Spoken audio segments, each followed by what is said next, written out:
paz do Senhor para todos meus amados e queridos irmãos em Cristo Jesus. Quero nessa tarde falar a respeito aqui da obra missionária e pegar como base aqui 1 Coríntios, capítulo 1, do verso de número 23 ao 31, para a meditação, e falar sobre o missionário a qual chegou ali na igreja, na cidade de Corinto, e como que ele realizou a obra. Diz o texto, 1 Coríntios, verso de número 23, diz assim: para nós pregamos a Cristo crucificado, que é escândalo para os judeus e loucura para os gregos. Mas para os que são chamados, tanto judeus como gregos, lhe pregamos a Cristo, poder de Deus e sabedoria de Deus. Porque a loucura de Deus é mais sábia do que os homens, e a fraqueza de Deus é mais forte do que os homens. Porque vede, irmãos, a vossa vocação, que não são muito os sábios, segundo a carne, nem muitos os poderosos, nem muitos os nobres que são chamados. Mas Deus escolheu as coisas loucas desse mundo para confundir as sábias. E Deus escolheu as coisas deste mundo, as desprezíveis, e as que não são, para aniquilar as que são, para que nenhuma carne se glorie perante ele. Mas vós sois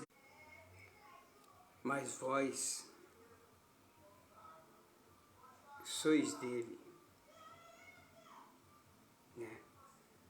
Para que nenhuma carne se glorie para com ele, mas vós sois dele em Jesus Cristo, o qual para nós foi feito por Deus, sabedoria e justiça e santificação e redenção. Para que, como está escrito, aquele que se glorie, glorie-se no Senhor. Então, nós vemos aqui essa passagem e Paulo ali relatando que, queira ou não, os feitos que o homem fizer, se ele tiver que se gloriar, ele tem que se gloriar no Senhor Jesus. Então nós vamos observar aqui que Paulo, ele narra no versículo 17, né? Porque Cristo enviou-me para batizar, não para batizar, mas para evangelizar, não em sabedoria de palavras, que a cruz de Cristo não se faça vã, porque a palavra da cruz é loucura para os que perecem, mas para nós que somos salvos é poder de Deus. E Paulo vem relatando aqui nessa carta aos Coríntios, e nós vamos perceber e precisamos primeiramente falar o que aconteceu para Paulo poder falar essas coisas. Por que Paulo aborda essa loucura, essa sabedoria dos homens? Que homens são esses? E quando nós observamos aqui a palavra de Deus, diz o texto aqui no capítulo de número 18 do Atos dos Apóstolos, diz que depois disto partiu Paulo de Atenas e chegou a Corinto. E achando um certo judeu, por nome Aquila, natural de Pontos, que havia pouco tinha vindo da Itália, e Priscila, sua mulher, pois Cláudio tinha mandado que todos os judeus saíssem de Roma, e se ajuntou com eles, com esse casal. Esse casal fez aí uma companhia ao apóstolo Paulo, que depois que ele acabou de partir de Atenas e chegando em Corinto, encontrou esse casal. E esse casal lá estava por causa de uma perseguição, de um mandato de Cláudio, né? Ele expulsou aos cristãos, né? Para que ali não pregasse.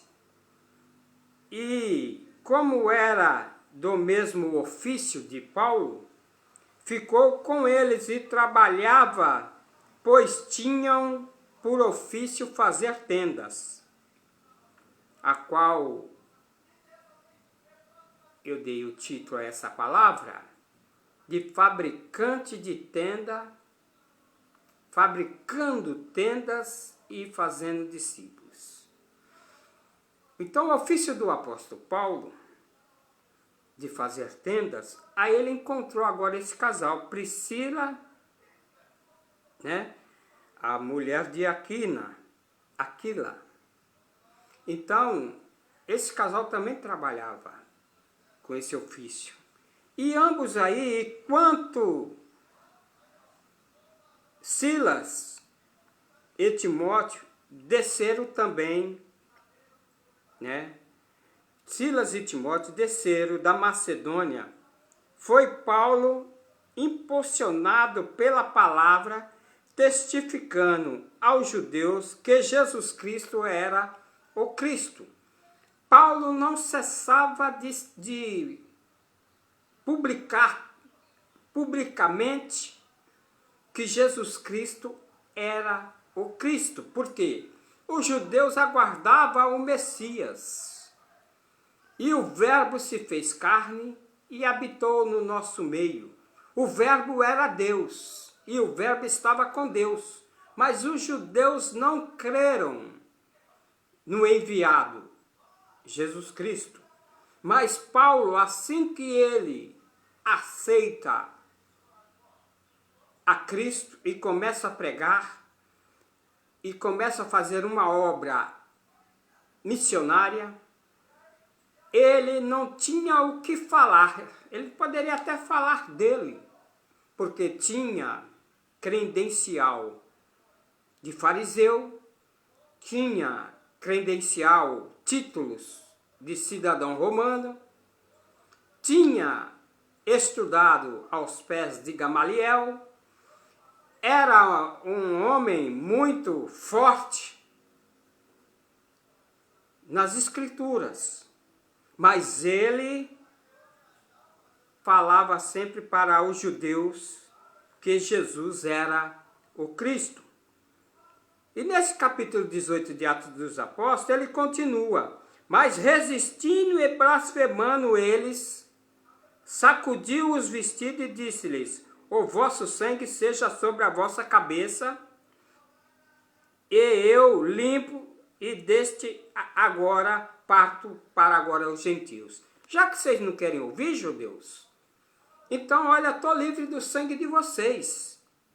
Por que Paulo fala isso? Porque Paulo conhecia as escrituras, Paulo sabia que o profeta Ezequiel, no capítulo, se não me falha a memória, capítulo 18 de Ezequiel, diz que o sangue seria cobrado, que Deus tinha posto ele por atalaia, né?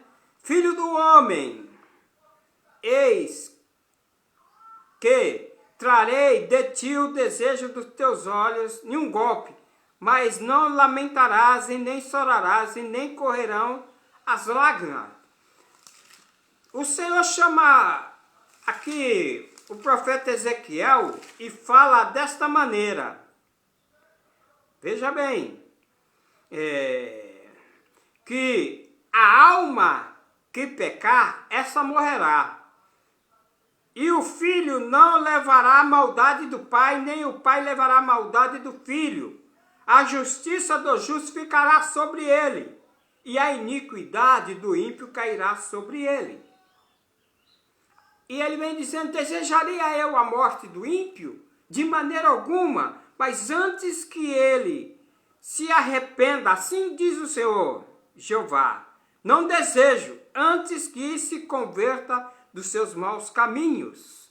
Ele diz, nesse mesmo capítulo 18 do profeta Isaías, eis que todas as almas são minhas, como a alma do pai, também a alma do filho é minha, e a alma que pecar, esta morrerá.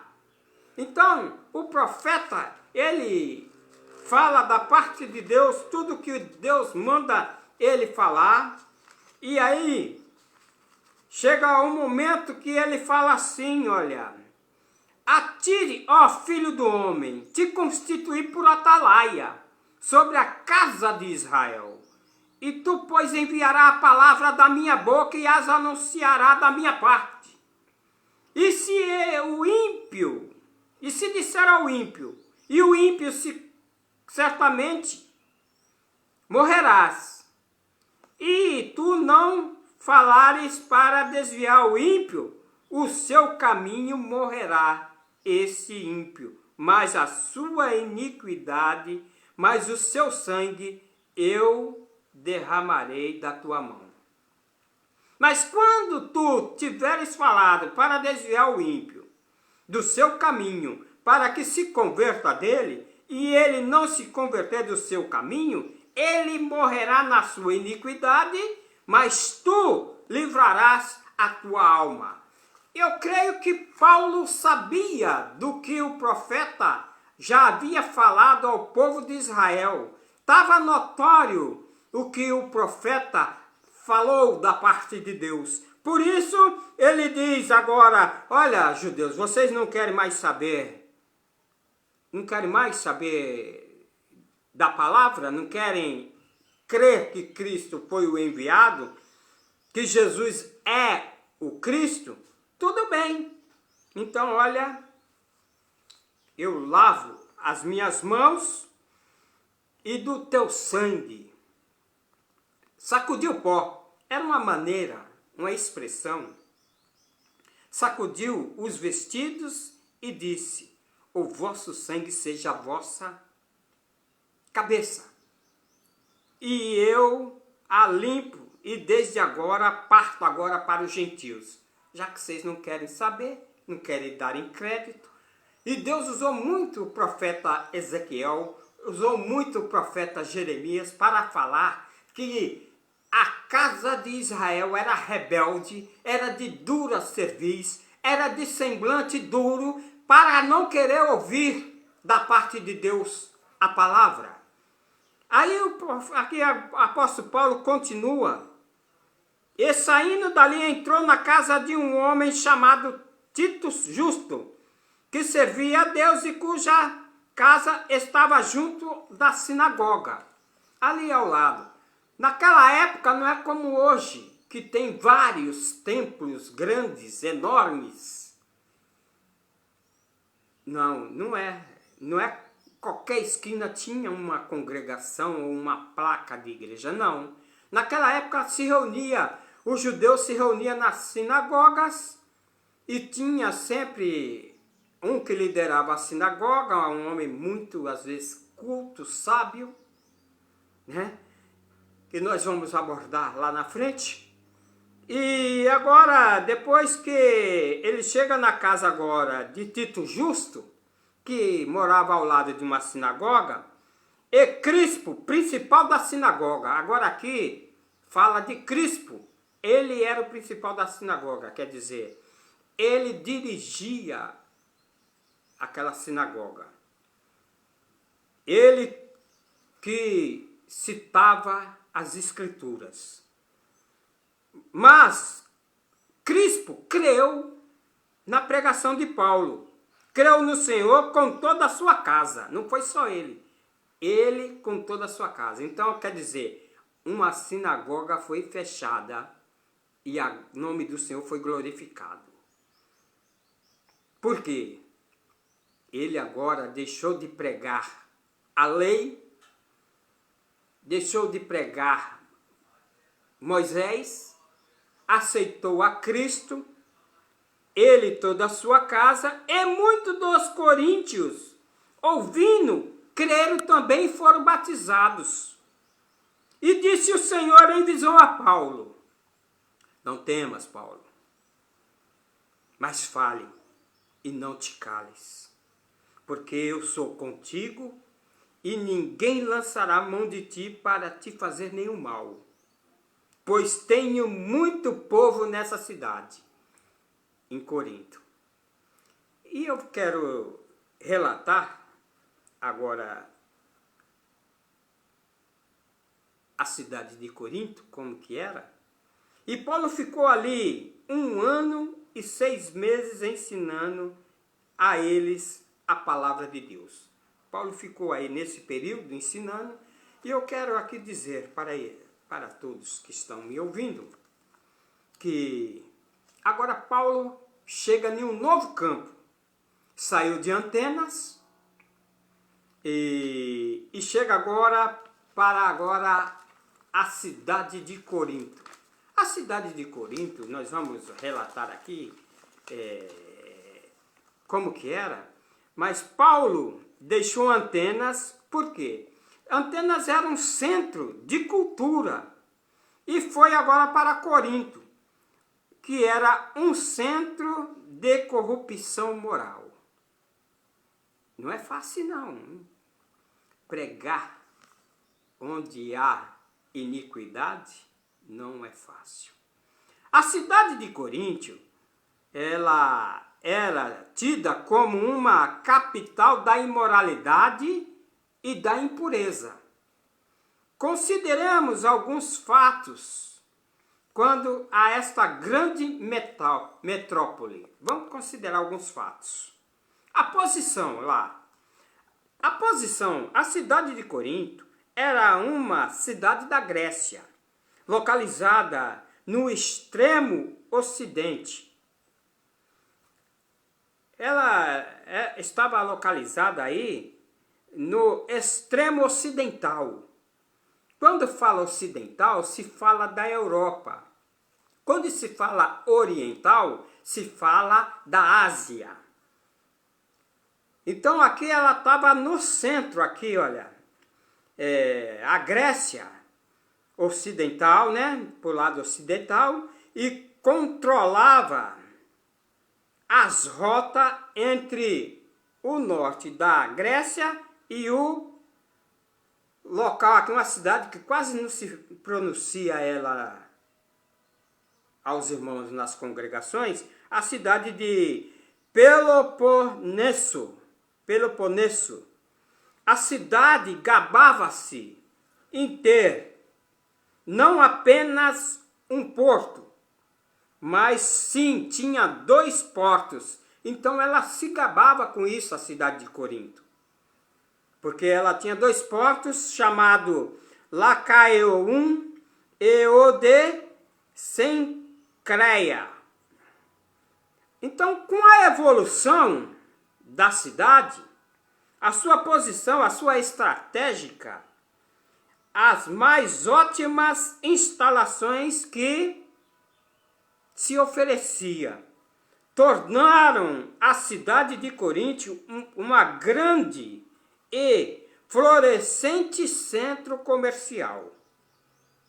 Eu fico pensando, quando se fala de um grande e florescente centro comercial, eu olho para a cidade aqui no Brasil de São Paulo, região do Brás, região da Luz, região do Centro, região da Santa Efigênia, esses locais de comércio da grande São Paulo, que também é uma grande metrópole, uma das 4 aí do mundo, 4 maiores, ela é uma das 4.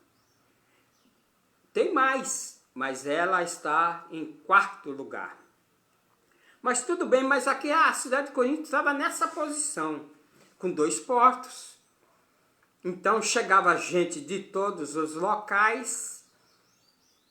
Os marinheiros, quando chegavam a Corinto, devido à cidade ser de imoralidade, devido a essa cidade ser de tanto pecado, quando esses homens, os marinheiros e homens que chegavam das embarcações, já corria para procurar o lugar onde estavam as prostitutas. Então nós vamos ver que essa cidade, né, ela se orgulhava com a indústria que tinha, e de Corinto era a mais famosa por causa especialmente da cerâmica que era feita ali, dentro dos seus limites. Era uma das cidades que os povos vinham ali para comprar cerâmica. Aí eu olho aqui para a região, aqui na Paraíba, e a Ilhandra e os caminhos do centro de João Pessoa, tem 2 grandes fábricas de cerâmicas e que importa para todos os estados do Brasil, a Elizabeth. E eu fico pensando aqui que também lá em Coríntios não era diferente, por causa dessa fábrica, essa fabricação que eles tinham ali de cerâmica. Mas a cidade foi arrasada até o chão por ordem dos romanos. Isso ocorreu no ano de 146 a.C. Porém, em 46 a.C., o imperador romano, por nome de Júlio César, deu ordem para reedificar, restaurar agora a cidade de Corinto. Então a cidade agora, quando Paulo chega ali, ela já estava no auge, ela já estava reedificada, restaurada, e agora ali ela teve uma ressurreição e ergueu dos escombros. Igual nós vemos aí, lá onde teve no Japão, onde a bomba Hiroshima destruiu tudo e depois foi reconstruída, e também na China, locais que foram totalmente destruídos e hoje é uma potência. Mas aqui a cidade de Corinto, agora pelo imperador Júlio César, ele deu ordens para reedificar. Ergueu-se dos escombros, mas pela ordem do imperador Augusto, tornou-se agora, mudou no nome, tornou-se de capital da nova província da Acácia. Acaia, província da Acaia. Quando nós falamos do imperador Augusto, teve lá Rômulo Augusto, imperador, César Augusto, mas esse foi o que destacou no início dos imperadores. Então, a população que estava lá em Corinto conseguiu atingir pessoas de outras regiões e calcula-se o número de habitantes que ultrapassou uma marca de 200.000 pessoas. Então ela foi crescendo, além desses 2 portos, além do que ela fabricava e com essa também fabricação de cerâmicas. Agora vamos falar da reputação da cidade. Não posso falar de Paulo, da pregação de Paulo, que ele pregava a Cristo, e sem falar da cidade que ele chega e como que era a cidade de Corinto. Então, naqueles dias, Corinto era considerado o maior centro de recreio. Como? Era igual a Disney World, que todos querem ir para lá. Então, a fama cresceu da cidade de Corinto, que parecia uma Disney World, que todos têm vontade de ir para lá. Mas essa Disney World era no Império Romano. e o espírito carnavalesco reinava na cidade.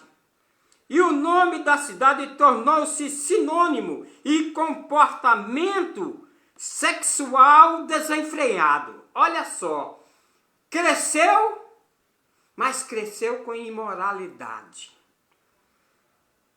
A maneira desse carnavalesco na cidade de Corinto reinava ali, e o nome da cidade tornou sinônimo de comportamento sexual desenfreado. Na língua grega, ela tem aí um nome, e falar aqui o nome em grego de Corinto não vai edificar, mas significava agir como os coríntios, isto é, praticar fornicação. É igual hoje, qualquer cidade que você vai do nosso país, no nosso Brasil, onde a prostituição hoje, a prostituta, ela pode pagar em NPS como sendo prostituta. Já foi elaborado como uma profissão. Olha só que ponto nós temos chegado no Brasil. Mas lá naquela época, a prática da fornicação, da prática da prostituição. Olhe bem, Paulo deixa Atenas, que era uma cidade de idolatria. E agora, quando ele chega na cidade de Corinto, encontra a cidade. Porque, olha bem, era uma cidade religiosa, mas também idólatra.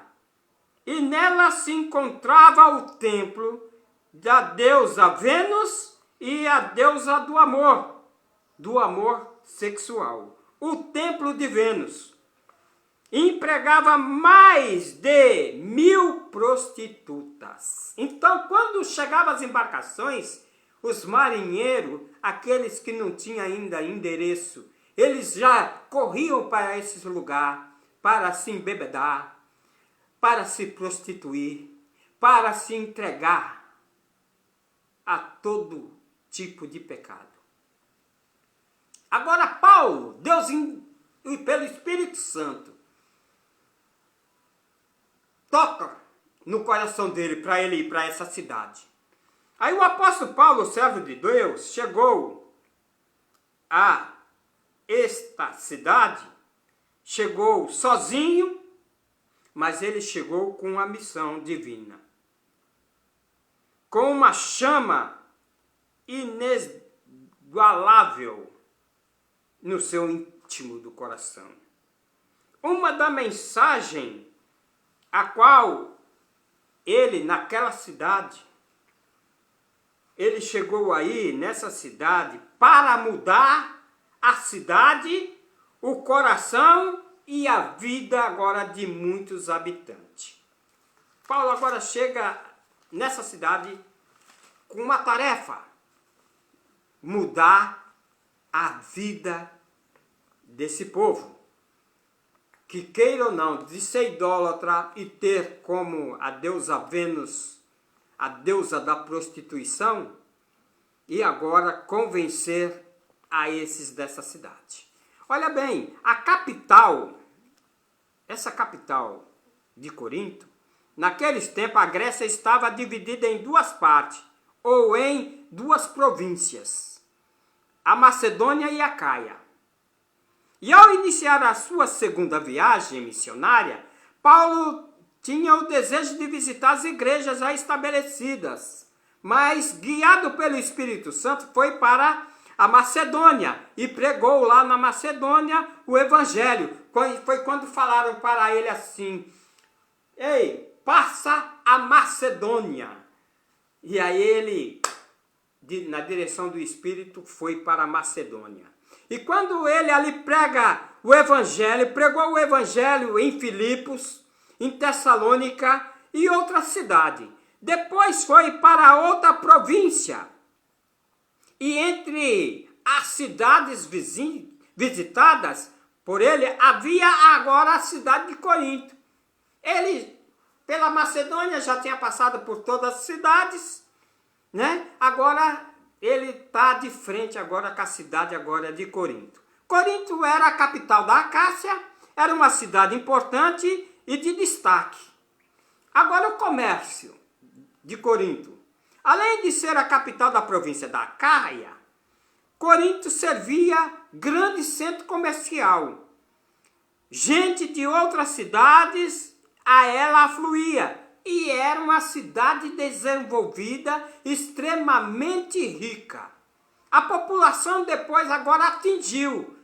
Antes era 200 milhões. Agora estava em 400 milhões de habitantes e era composta agora a cidade de gentios e judeus. Isto é, de romanos, gregos e judeus. Olha bem, quando Paulo aqui ele vai para lá, a intenção ele já tinha deixado os judeus, que o seu sangue agora, ele estava livre dos judeus. Mas agora ele depara com os romanos, gregos e judeus. Bom, e a corrupção dessa cidade, como estava? A cidade de Corinto era conhecida pela sua cultura, mas também pela sua corrupção. Era uma sociedade perversa, podre, degenerada, depravada. Onde existem riqueza e luxo, existe corrupção, depravação, imoralidade e o desvio dos padrões divinos. Riqueza, ela abala muito a estrutura do homem. Ser chamado de Corinto era uma ofensa. Era uma ofensa séria que indicava alguém totalmente depravado. Agora Paulo chega nessa cidade para pregar ali onde já estava estabelecida uma igreja. E falar de um povo desta maneira? A própria epístola descreve as condições morais predominantes daqueles dias. Quando nós olhamos aí o capítulo de número 6, diz assim, Paulo, depois que ele escreve o que ele viu, ele fala assim, não erreis, essa palavra é dura, hein? Nem os devastos, nem os idólatras, nem os adúlteros, nem os ladrões, nem os avarentos, nem os bêbados, nem os maldizentes, nem os roubadores,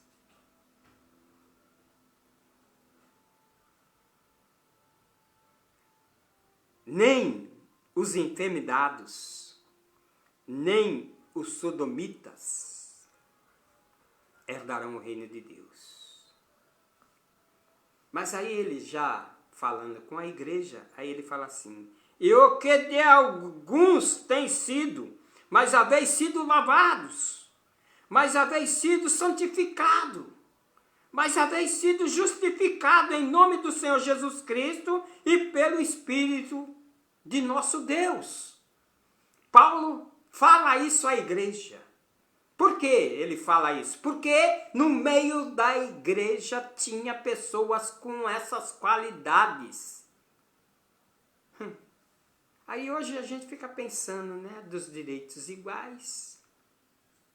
Ficamos pensando que é errado, não pode falar. Não pode falar dos efeminados, não pode falar dos sodomitas. Não, isso aqui não pode falar. Mas já Paulo lá encarou isso na igreja de Corinto.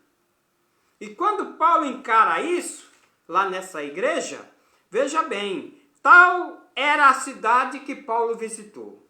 Agora, a visita do apóstolo, aí no capítulo 18, do verso 1, Paulo deixou a cidade de Atenas, uma cidade conhecida pela sua idolatria, e foi para a cidade de Corinto, notória pela sua imoralidade. E o apóstolo foi guiado pelo Espírito de Deus a visitar a cidade de Corinto, pois Deus deu-lhe a entender que a capital da Acácia seria um ótimo centro da propagação do Evangelho. Me veio aqui na cabeça, hoje o Brasil, nós temos diversas raças, tribos, diversas línguas no Brasil e nos nossos estados. Tem estados nossos que é cheio de alemão, tem estado que tem japonês, coreano, filipinos.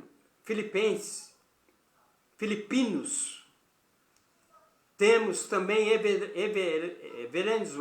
venezuelano, temos também nigeriano, africano, turcos, argentinos. Hoje temos gente de toda a qualidade no nosso Brasil, que ainda esse povo que está aqui não foi evangelizado. E precisamos alcançar essas almas.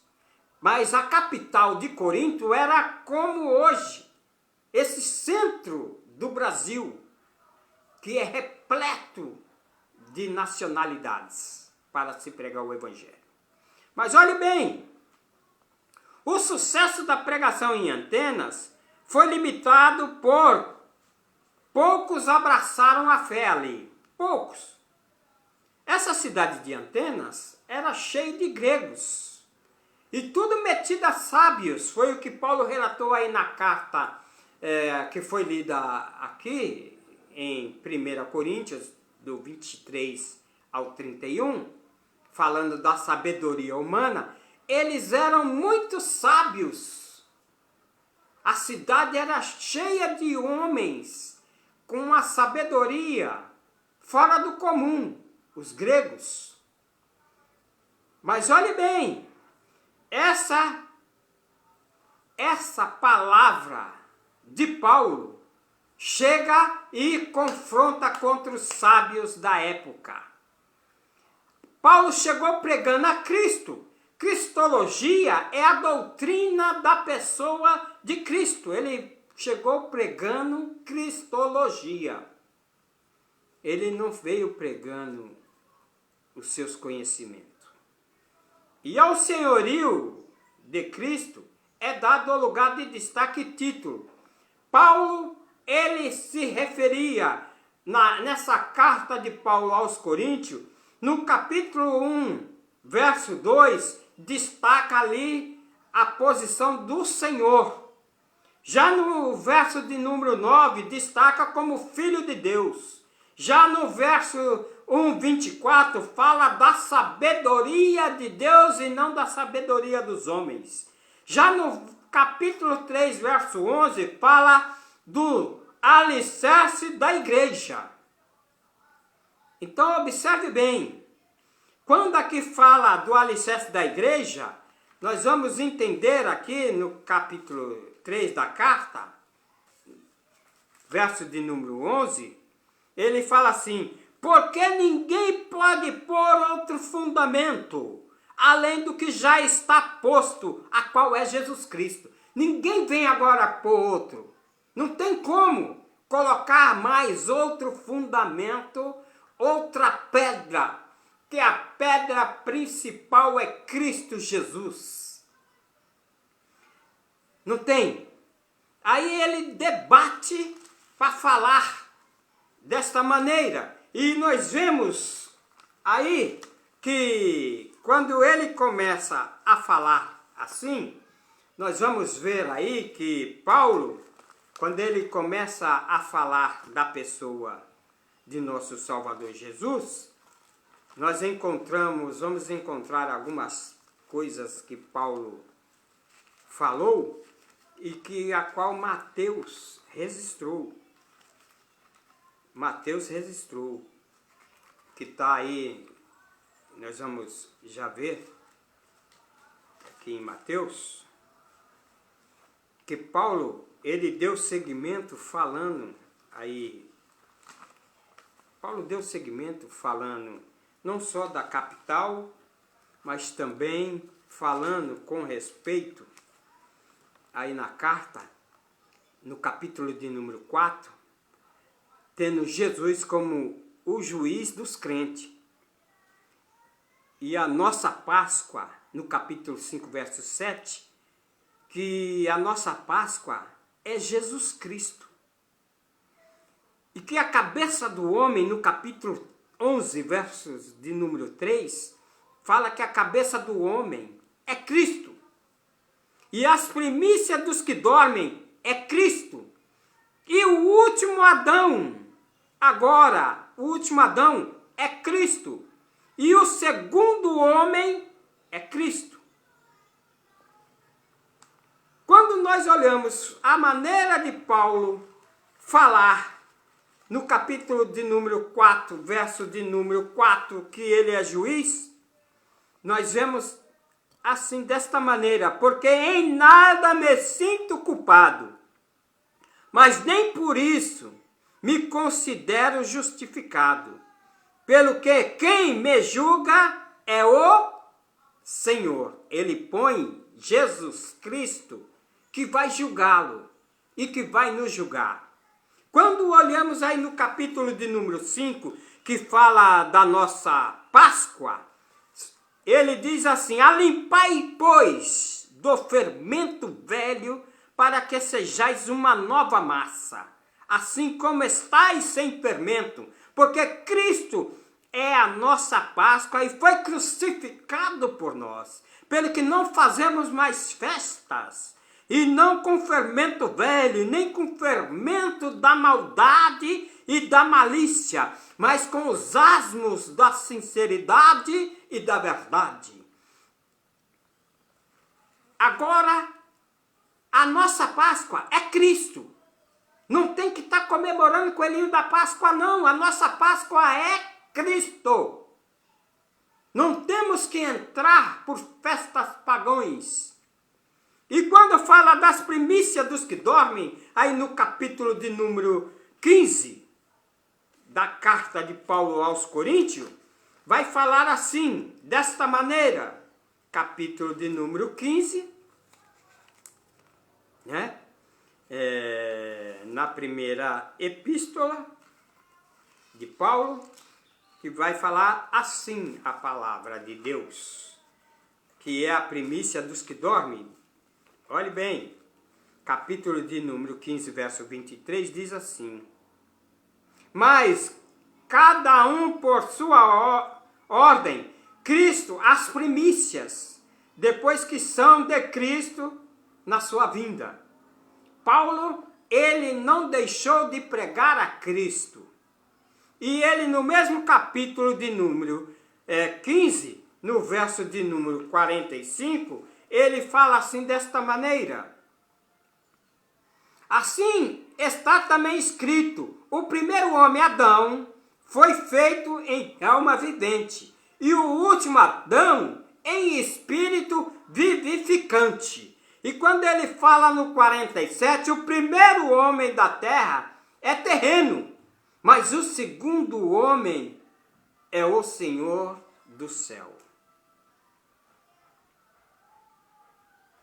E quando nós olhamos agora no capítulo de número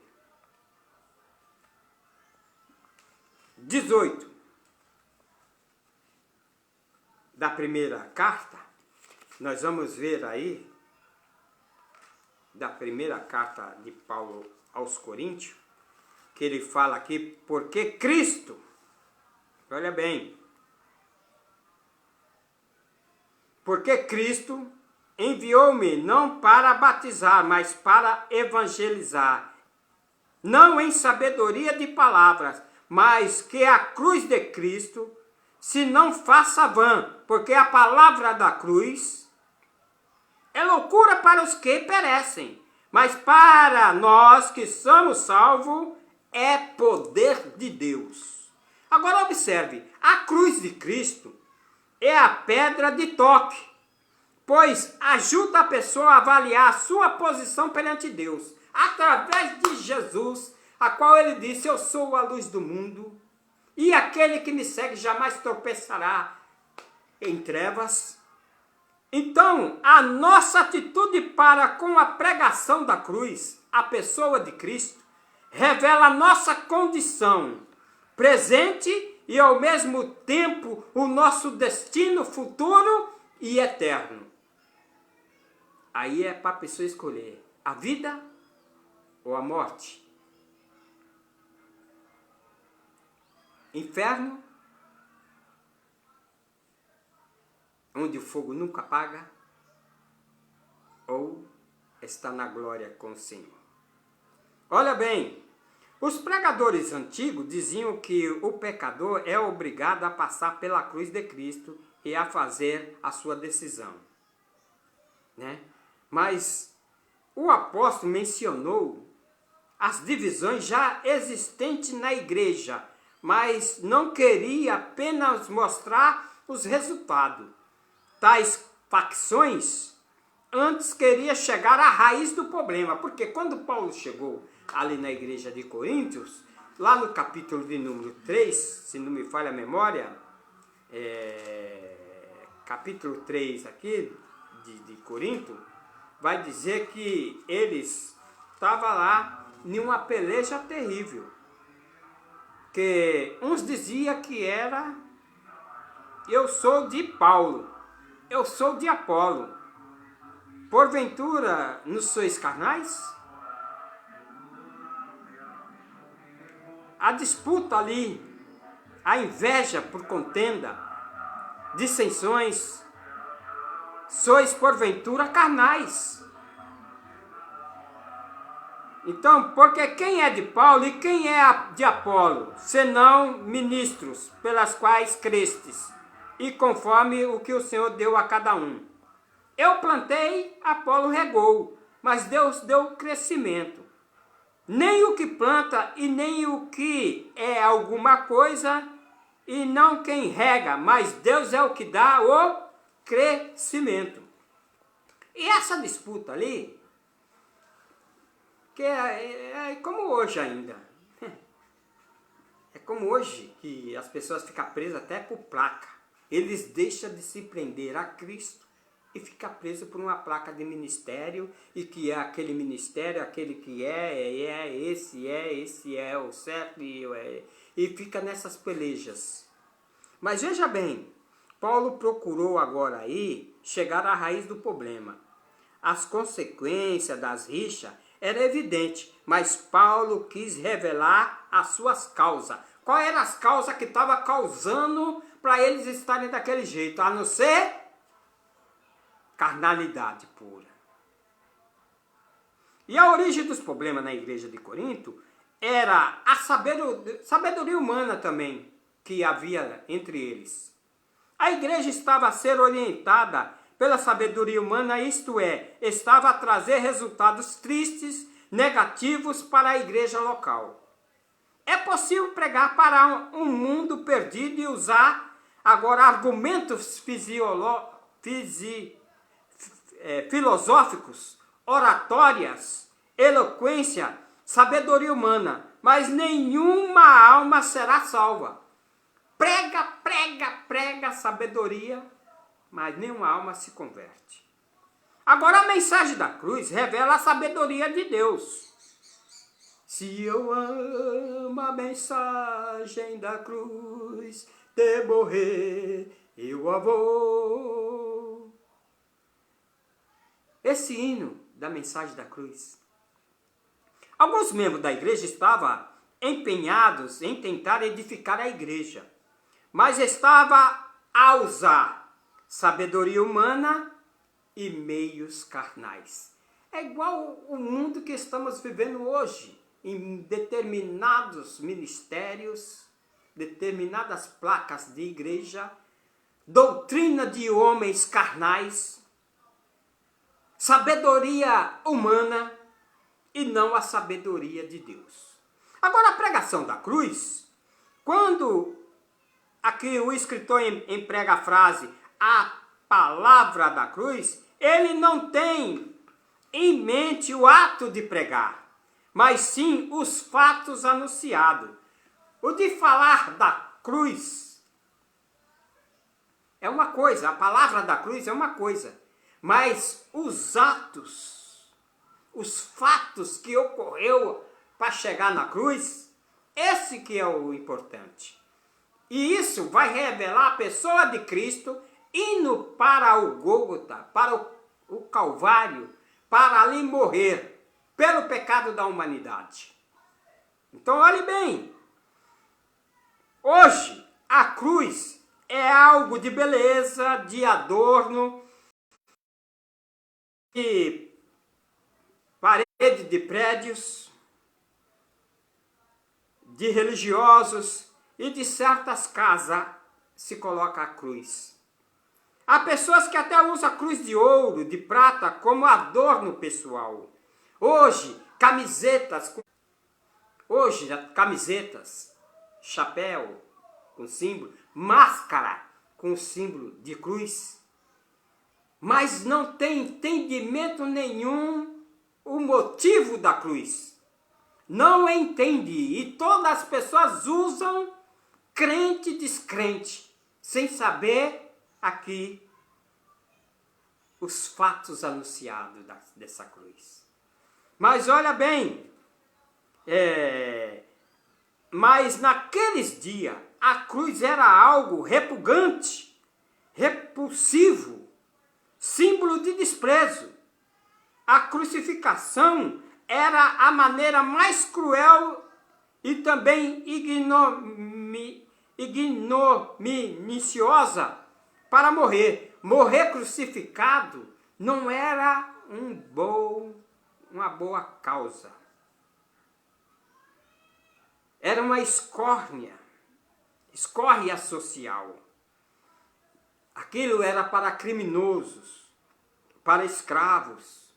Aqueles que não eram até cidadão romano, era morto na cruz pelos seus feitos.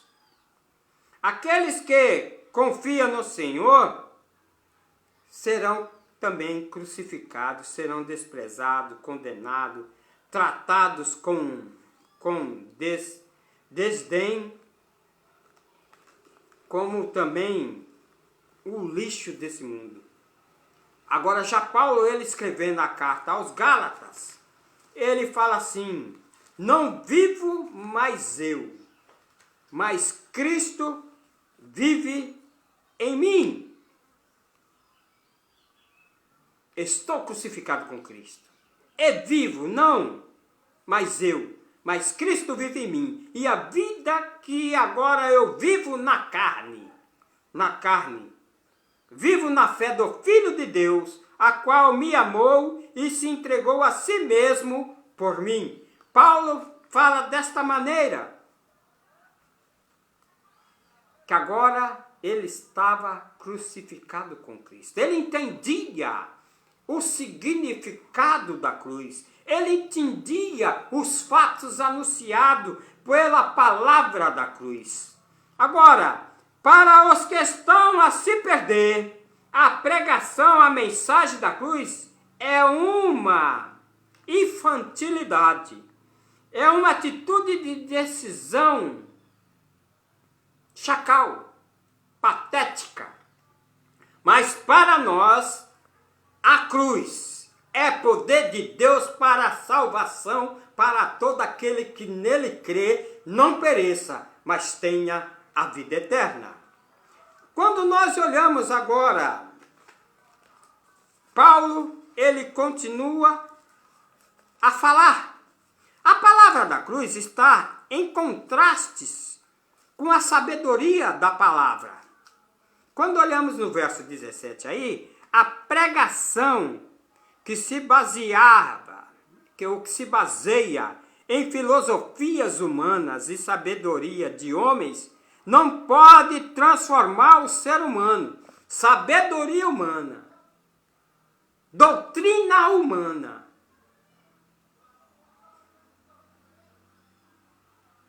filosofia humana. Se fosse assim, os budistas, que são cheios de filosofias e até boas, não salva ninguém. Porque Buda não ressuscitou. O Cristo que morreu e que ressuscitou, isso pode parecer loucura para muitos. É uma coisa doida, que o mundo ignora. Mas a palavra da fé, a fé vem pelo ouvir, e ouvir a palavra de Deus. Olha bem, quando olhamos para a carta de Paulo aos Romanos, no capítulo 1, no verso 16, nós vamos entender o seguinte, que Paulo ali, falando para os romanos, no capítulo 1, diz assim a palavra de Deus, que, capítulo de número 16, porque não me envergonho, Paulo falando, porque não me envergonho do evangelho de Cristo, pois é o poder de Deus para a salvação para todo aquele que nele crê, primeiro do judeu e também do grego. Porque nele, Jesus Cristo, se descobre a justiça de Deus de fé em fé, como está escrito, mas o justo viverá pela fé. Então olhe bem, quando aqui cita, e na segunda carta aí, do capítulo de Corinto, na segunda epístola, vai narrar, na segunda epístola, que,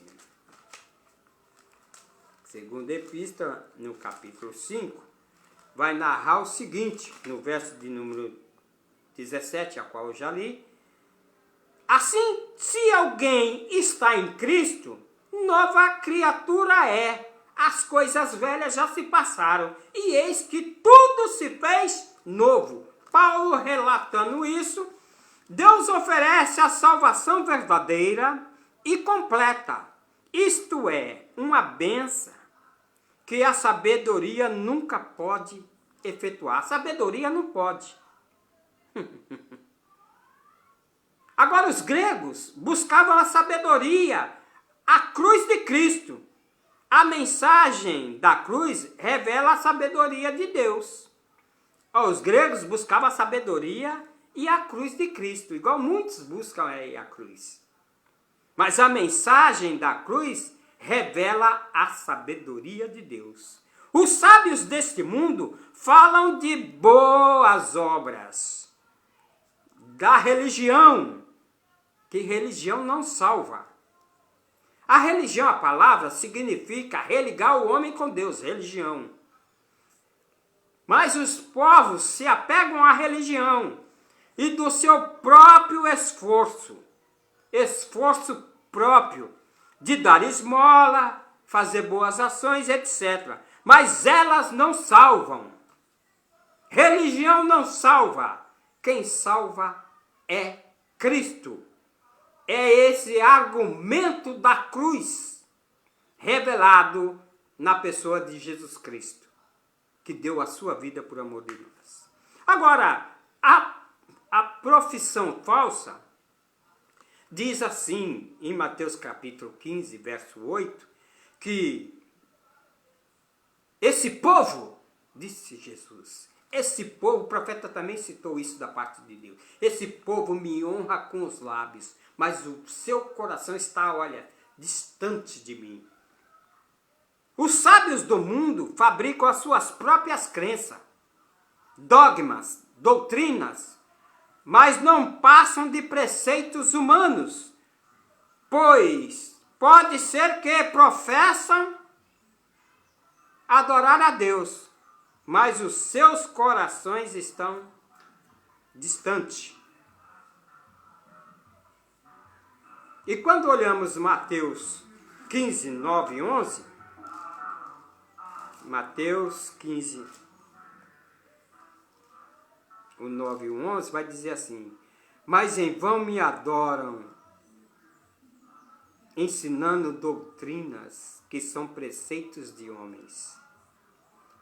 E chamando a si a multidão, disse, ouve e entendei, o que é que contamina o homem, e o que é que entra na boca mas é o que sai da boca, isso é o que contamina o homem.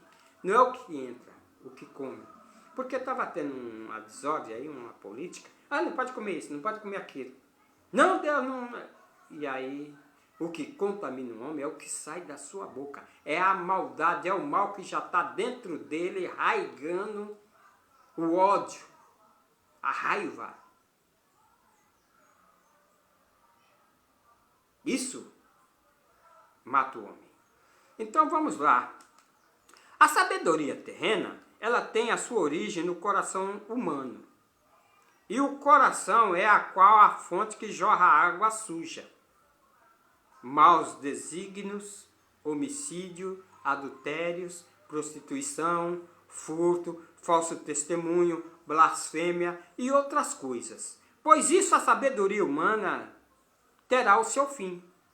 A atitude de Deus para com as pessoas que confiam em suas próprias inteligências, na sua sabedoria, e a qual ele declara aí no verso de número 20, declara aqui no verso 20, são essas coisas que contaminam o homem, mas comer sem lavar as mãos, isso não contamina o homem, que ele disse aí no verso de número 19, porque do coração procedem os maus pensamentos, mortes, adultério, prostituição, furto, falsos testemunho e blasfêmia.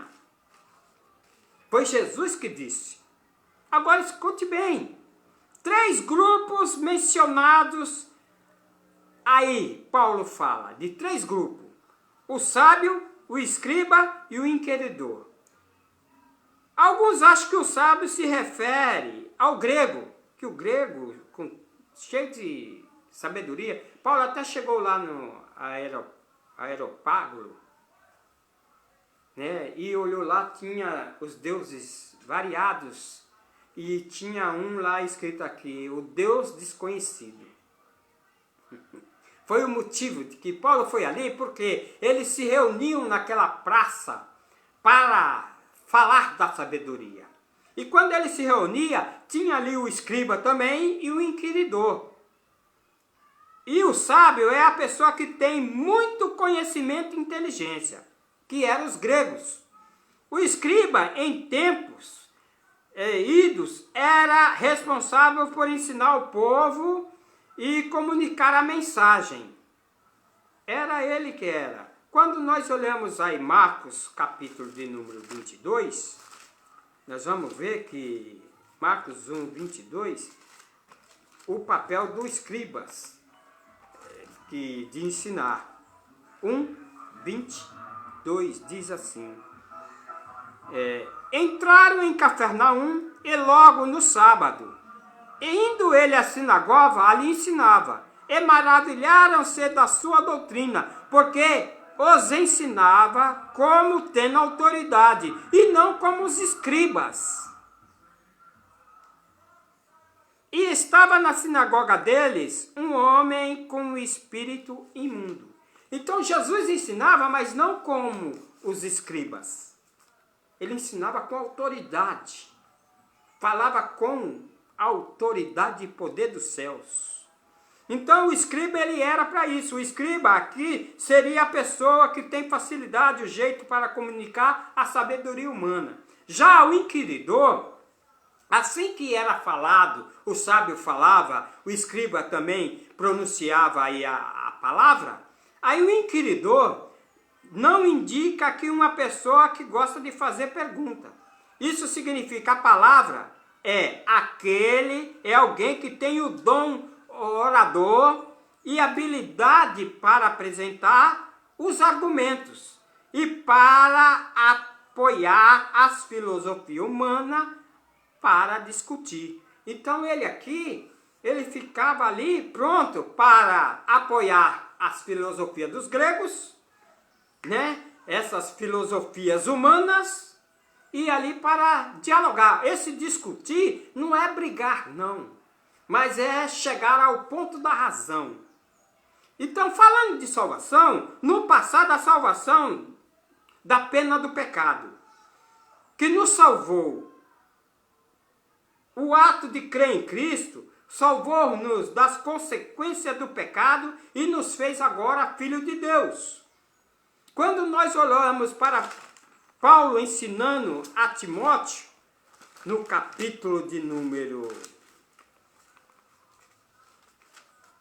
Paulo, na carta a Timóteo, ele diz assim a palavra de Deus: sabendo isso, que a lei não é feita para o justo, mas para os injustos, os obstinados, para os ímpios, para os pecadores, para os profanos, para os irreligiosos, para os patricidas, matricidas, para os homicidas, para os fornicários, para os sodomitas, para os roubadores, para os homens e para os mentirosos, para os injuros e para o que for contrário à sã doutrina. Então a salvação, agora no presente a salvação é do poder do pecado. Quando olhamos a palavra de Deus aos Hebreus, nós vamos ver que na palavra de Deus, na carta aos Hebreus, nós vamos ver aí no capítulo de número 7:25, nós vamos entender o seguinte da palavra de Deus. 7:25. Portanto, pode também salvar perfeitamente os que por ele se chegarem a Deus, vivendo sempre para interceder por eles. Isso é para o presente. E agora aos romanos, Paulo fala assim, já aos romanos. Na carta aos romanos, aí Paulo aqui no capítulo de número 13, ele diz assim a palavra de Deus, olhe bem. Capítulo 13, verso de número 11, diz assim: e isso digo, conhecendo o tempo, e que já é hora de despertarmos, porque a nossa salvação está agora mais perto do que quando o aceitamos a fé. A noite é passada, o dia é chegado. Rejeitemos, pois, as obras das trevas e vistamo-nos das armas da luz. Andemos honestamente como de dia, não em glutonaria, nem em bebedeiras, nem em desonestidade, nem em dissoluções, nem em contendas e inveja. Não. Então, agora, o propósito de Deus, no versículo 26 ao 29 da primeira epístola de Paulo aos Coríntios, diz o seguinte: Paulo escreveu que nem o sábio, ele não escreveu que nem um sábio poderoso ou de nobre nascimento pode ser salvo. Não, essas pessoas, eles não podem, com toda a sabedoria, com toda a bagagem que tiver, eles precisam aceitar a Cristo. Se não aceitar a Cristo, não vai adiantar. Então, fica aí com essa palavra. Não sei se vai te agradar e se trouxer enriquecimento, que Deus continue lhe abençoando. Shalom, Deus seja convosco.